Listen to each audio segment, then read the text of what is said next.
Hey guys, so today's video is going to be some top dating red flags. So let's go ahead and jump on in. So the first one is I don't really like to make plans or not wanting to set a definite time for a date. Now this I think is something that happens a lot in our current dating world because everyone is so casual. Everyone wants to be really easy and go with the flow and not seem too eager or too intense, and I think that can translate a lot of times into people just kind of putting you on the back burner and maybe not fully caring, and maybe they are dating multiple people at once. So, if something better comes up, they're gonna switch and go to a different plan. So they're not making any concrete plans with you. They're just kind of like this loose idea that maybe you'll see each other this weekend, maybe next week, maybe sometime soon, maybe whenever they hit you up. First of all, that's not respectful to your time. I am assuming that you are a woman that has a career and a life and friends and family. You're worried about your health. You're worried about your own mental well-being and your spirituality and everything else in your life. So you don't have time for someone that's not respecting your time and giving you a definite time to plan.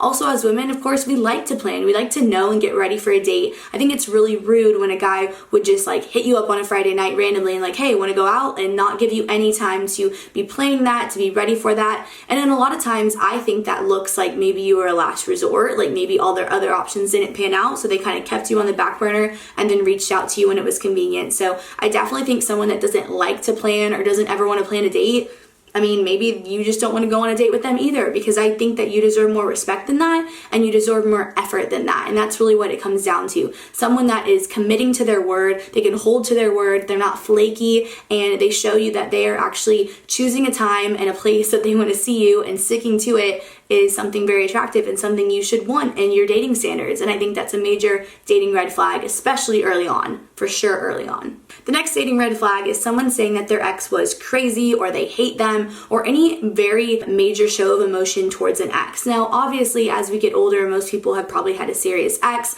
Maybe they've been engaged before, maybe they've even been married before. But obviously, those relationships didn't work out for a reason. It takes two people, and for some reason, those people decided that they weren't a match, and they are now on a date with you. So their viewpoint on their ex should be very, very neutral. So when someone is blaming their ex for their relationship ending or being very over the top about how their ex made them feel or how much hatred they have towards them, that a lot of times is a huge sign that they're not over it. They're not able to kind of look past it, and they haven't put those issues to bed yet. And I think that is something really easy to watch out for, but also something that we need to make a bigger deal of. And I think we need to discuss exes. I know a lot of people don't like to talk about past relationships and they don't like to get into all that, but in a lot of ways, the reasons that a relationship didn't work out with someone else can be a really telltale sign on maybe some issues that this person has or some things they need to work on, or hopefully some things that they have learned. Obviously, every relationship that doesn't work out is a great learning space for you to bring some knowledge into your new relationship and make sure you do things better the second time around. Again, I do think it takes two people. So if someone is being called crazy, what are the things that were happening to make that other ex crazy, or what was going on there to create those situations and those feelings and everything. And I think there's always a little bit more to the story. It also is great to remember that the opposite of love is not hate. The opposite is actually indifference. When you truly don't care about someone, you can wish them well, but they don't affect you in an emotional way. They don't have a tie to you or an attachment, and you are able to look past them and move on. You have indifference towards them. You're not upset or angry or vengeful towards them. You honestly just don't have any feeling there. And that's what you should want when trying to seriously date someone new that is talking about their ex a lot. Again, I don't think it's negative to talk about exes. I think it's healthy and normal, and we should normalize that and become comfortable with discussing our past relationships for the betterment of our future one. I think that's what it brings down to. It's not about comparing their relationships or trashing the other person, but it's about learning from what went wrong there so that you can make sure this new relationship that you're in works out and goes better. This next dating red flag is someone asking you why they need to label it, and maybe just wanting to keep it casual with no labels. So obviously, if your goal for dating is that you want to be in a committed relationship, you want to be someone's girlfriend or boyfriend, then obviously someone that doesn't believe in labels just isn't a match. I think a lot of times people do this to kind of prolong that period of being able to get away with certain things without you ever being able to get mad because you're not technically their girlfriend.